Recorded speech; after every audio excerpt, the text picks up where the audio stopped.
Hi viewers, welcome to our channel. So Dhanush గారి cinema 'idli కొట్టు' ఇవాళ ప్రేక్షకుల ముందుకైతే వచ్చేసింది. మరి సినిమా ఎలా ఉంది?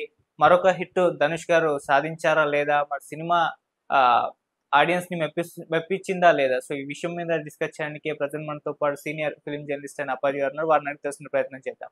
సో నమస్కారం సార్. నమస్తే ఆదిత్య. సార్ 'ఇడ్లీ కొట్టు' ఎటువంటి ఎక్స్‌పెక్టేషన్స్ లేకుండా, ఎటువంటి బజ్ లేకుండా చాలా సైలెంట్‌గా అయితే వచ్చింది సార్ సినిమా. అవును. అంటే చాలా అవును. మందికి సినిమా రిలీజ్ అవుతున్న విషయం కూడా తెలీదు. అవును. సో మరి అలా అంత అన్‌ఎక్స్‌పెక్టెడ్‌గా వచ్చేసింది. మరి ఎక్స్‌పెక్టేషన్స్ ఇప్పుడు రిలీజ్ అయిన తర్వాతన్నా క్రియేట్ చేయడంలో సక్సెస్ అయిందా? ఆ! లేదా? సినిమా మీరు చూసారు కాబట్టి మీ రివ్యూ ఏంటి సార్ ఈ సినిమా మీద? అంటే ఇప్పుడు మన తెలుగులో హ్మ్.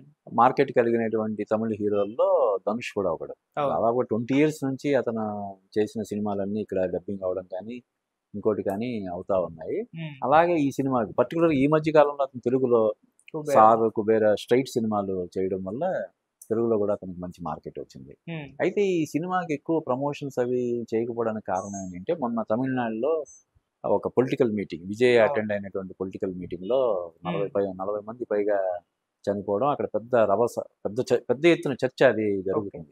హ్మ్. దాన్ని దృష్టిలో పెట్టుకొని ఈ సినిమా ప్రమోషన్స్ అవి చేయలేదని చెప్పి మనకి తెలుస్తుంది. అయితే మామూలుగానే ఇప్పుడు ధనుష్ సినిమా అంటే డెఫినెట్‌గా ఒక మంచి సినిమా అయ్యుంటది. అతను స్టోరీ సెలక్షన్స్ అయ్యి కొంచెం డిఫరెంట్‌గా ఉంటాయి. చాలా సెలెక్టివ్‌గా ఉంటాడతను. ఓకే. అతను హీరోగా చేసినా, ప్రొడ్యూస్ చేసినా. అటువంటిది ఈ సినిమాలో అతను హీరో కమ్ డైరెక్టర్. హ్మ్. కాబట్టి ధనుష్ హీరోగా నటిస్తూ మళ్ళీ డైరెక్షన్ కూడా చేశాడంటే డెఫినెట్‌గా ఈ సినిమా బాగుంటదని చెప్పి అంచనాలతో వెళ్ళిన వాళ్ళకి ఇది పూర్తి స్థాయిలో సంతృప్తి క కలిగించే అవకాశం లేదని నాకనిపించింది. ఓకే. అంటే ఇది తండ్రి కొడుకుల అనుబంధాన్ని చూపించే ఒక సినిమా అన్నమాట. హ్మ్. అంటే ఒక ఊర్లో ఒక చిన్న పల్లెటూరులో ఇడ్లీ కొట్టు నడుపుకునే ఒక తండ్రి, హ్మ్. కొడుకేమో ఇడ్లీ కొట్టేకే మనం పరిమితం కాకూడదు. ఇంకా జీవితంలో బాగా ఎదగాలి. కార్‌లో తిరగాలి, విల్లాలు కొనుక్కోవాలి. ఈ విలాసవంతమైన జీవితం గడపాలనుకునే ఒక కొడుకు, హ్మ్. ఆ క్రమంలో పరిగెట్టుకుంటూ విదేశాలకు కూడా వెళ్ళేంత స్థాయికి ఎదిగి, తర్వాత మళ్ళీ ఎందుకు ఊరికి వెనక్కి రావాల్సొచ్చింది. తర్వాత అతను తండ్రి ఆశయాన్ని ఏ విధంగా నిలబెట్టడానికి ప్రయత్నం చేశాడనేది కథ.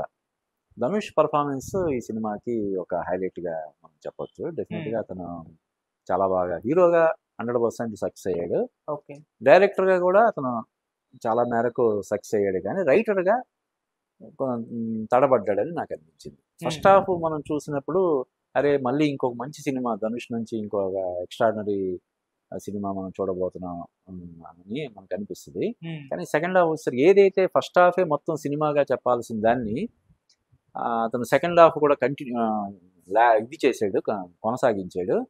ఆ కొనసాగించే క్రమంలో కొంచెం అంత గ్రిప్పింగ్ నేరేషన్ లేదని నాకనిపించింది. ఓకే.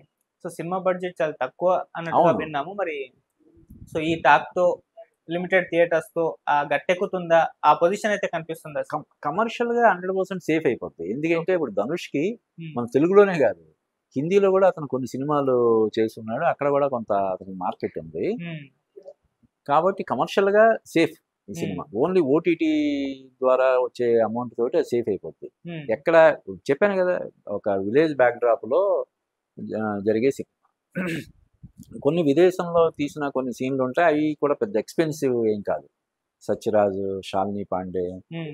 ఇలాగా వాళ్ళతో కొన్ని సీన్స్ అయి ఉంటాయి. కానీ అవి కూడా జస్ట్ ఒక 1 వీక్ అలాగ అక్కడ షూట్ చేసుకొని వచ్చేయడానికి వీలయ్యే సినిమా అన్నమాట. హ్మ్. కాబట్టి సెపరేట్ సెట్టింగ్స్ కానీ, లావిష్ సెట్టింగ్స్ అయ్యేం లేవు.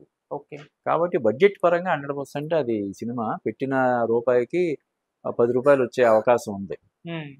కానీ ఏదైతే చెప్పాను గదా! ధనుష్ మీద ఒక అంచనాతోటి, ధనుష్ సినిమా అంటే డెఫినెట్‌గా చాలా బావుంటదని అంచనాతో వెళ్తే మాత్రం కొంత డిసప్పాయింట్ అవుతారు. ఓకే.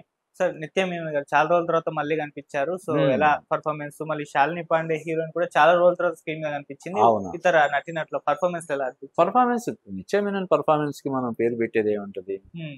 బానే ఉంటది. కానీ ఆమె సినిమాకి బాగా ఇదైపోతుంది. ఆ విషయంలో కొంచెం అంటే ఇప్పుడు సీనియర్ హీరోలతోటి యాక్ట్ చేయడానికి పర్లేదు. ఇప్పుడు 'పవన్ కళ్యాణ్‌తో' కూడా చేసింది. 'విజయ్ సేతుపతి' తోటి హ్మ్. ఇలా చేస్తున్నప్పటికి కూడా ఆమె ఇంకా కొద్ది రోజులు ఇండస్ట్రీలో ఆహ్, లైమ్‌లైట్‌లో ఉండాలంటే మాత్రం కొంచెం ఆమె కేర్ తీసుకుంటే బాగుంటుంది అనిపించింది. పర్ఫార్మెన్స్ పరంగా బాగా చేసింది. ఇందులో సత్యరాజ్ ఉన్నాడు. మనకు తెలిసిన వాళ్ళు వీళ్ళే, సత్యరాజు, ధనుష్, శాలిని పాండే, ఓకే. నిత్య మేనన్. వీళ్ళందరూ పర్ఫార్మెన్స్ల పరంగా ఎక్స్ట్రాడినరీ ఇది పర్ఫామ్ చేసేవాళ్ళు కాబట్టి పర్ఫార్మెన్స్ పరంగా బాగుంటుంది. ఓకే. టెక్నికల్గా కూడా సినిమాటోగ్రఫీ కానీ మ్యూజిక్ కానీ అన్నీ బాగుంటాయి. కానీ ఏంటంటే చెప్పాను కదా, ఒక 1 అవర్లో చెప్తే సరిపోయే దాన్ని 2 గంటలు 2.5 గంటలు సాగదీస్తే ఎలా ఉంటుంది, ఆ ఇంపాక్ట్ పోద్ది కదా. అవును. అలాగన్నమాట. నేనైతే ఫస్ట్ హాఫ్ చూసి మళ్ళీ ఒక మంచి సినిమా వచ్చింది తమిళ నుంచి అని చెప్పి అనుకున్నాను. కానీ ఇది సాగదీసే క్రమంలో గ్రిప్పింగ్గా లేకపోవడం వల్ల ఆ నేరేషన్ కొంచెం డిసప్పాయింట్మెంట్ కలుగుతుంది అనమాట. ఓకే. సో మరి ఒకవైపు ఓజీ ఉంది, ఒకవైపు కాంతారా ఉంది. మరి రెండింటి మధ్యలో ఈ సినిమా నిలబడుతుంది అంటారా సార్? అంటే అదే పక్క ఓజీ ఇప్పుడు సెకండ్ వీక్లో కూడా థియేటర్లో కంటిన్యూ చేసే ఇది కనిపిస్తుంది. ఈరోజు సాయంత్రం ఓజీ సక్సెస్ మీట్ ఉంది. అవును. పవన్ కళ్యాణ్ అటెండ్ అవుతున్నాడు కాబట్టి మళ్ళీ 2-3 రోజులు ఈ ఓజీకి సంబంధించిన హడావిడి జరుగుతుంది. ఇంకో పక్క విపరీతమైనటువంటి క్రేజ్ ఉన్న కాంతారా వస్తుంది. ఆల్రెడీ కొన్ని చోట్ల లిటిల్ హార్ట్స్ ఇంకా కంటిన్యూ అవుతుంది. మిరాయి కూడా అవుతుంది కదా. వరుసగా 2 Mirai hit, little hearts hit, OG కూడా కమర్షియల్ గా పెద్ద హిట్ అని చెప్పి అంటున్నారు కలెక్షన్స్ పరంగా. కాబట్టి నువ్వు అన్నట్టు ఇప్పుడు కాంతారా రిలీజ్ అవుతుంది, దానికి కూడా విపరీతమైన క్రేజ్ ఉంది కాబట్టి ఈ సినిమా నిలబడడం అనేది కొంచెం కష్టం అనే మనం చెప్పొచ్చు. ఓకే. ఓవరాల్ గా ఈ సినిమాకి రేటింగ్ ఎంత ఇస్తారు సార్? ఈ సినిమాకి రేటింగ్ అంటే ఒక 2.75/5. Okay sir. Thank you so much. Thank you Aditya.